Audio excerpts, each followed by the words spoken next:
Mums ar šī kārtība ir. Valsts kancelēja viņa oficiāli izsniedz, tagad mēs sekojām vasarā līdz šim.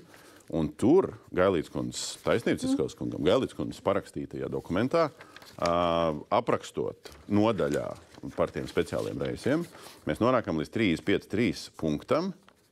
Valsts kancelējas direktors, tātad šajā gadījumā jūs, izvērtē pieteikumu un pieņem lēmumu par atļauju doties komandējumā vai noraidīt to. Jā, tieši šo punktu mēs grozīsim, jo tas vispār ir absurdi pašās beigās, ka viss jau ir saskaņots, visi laiki, viss pārējais valsts kancelējas direktors vienkārši apsēžās un norauj rokas bremzes. Kāpēc tā iekšējā kārtība netika pieņemta ātrāk tajā laikā, kad es vēl pildīju pienākumu? Tāpēc, ka mums bija fundamentāla atšķirība ar premjeru biroju par to, kuram tad ir jāuzņemās atbildība. Par šo punktu? Tieši tā, par šo punktu. Atbildība ir jāuzņemās.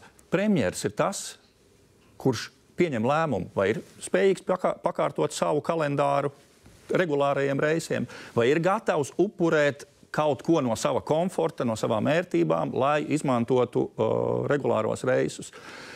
Un šobrīd ir bēgšana no atbildības, novēlšana. Un Kromberga kungs, protams, viņš ir šobrīd tikko sācis strādāt, viņš visu teiks, jo skaidrs, viņš grib palikt savā amatā, viņš nerunās pretī.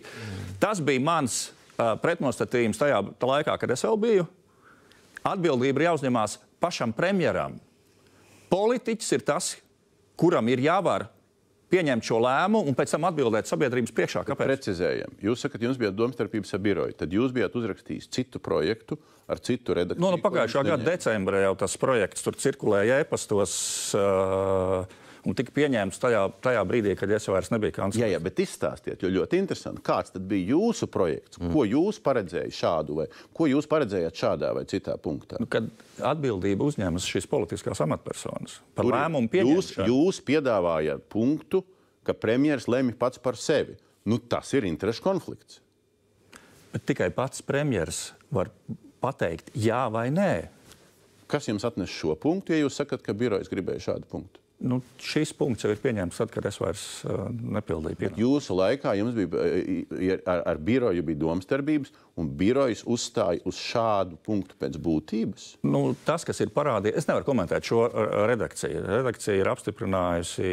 Jā, bet es par būtību. Jums prasīja ministru prezidentes biroja cilvēki? Saprotiet, tās redakcijas, kuras bija izstrādājusi tajā laikā, kad es biju, viņas netika tālāk saskaņotas. Es jau interesējos, kādas bija alternatīvas reakcijas.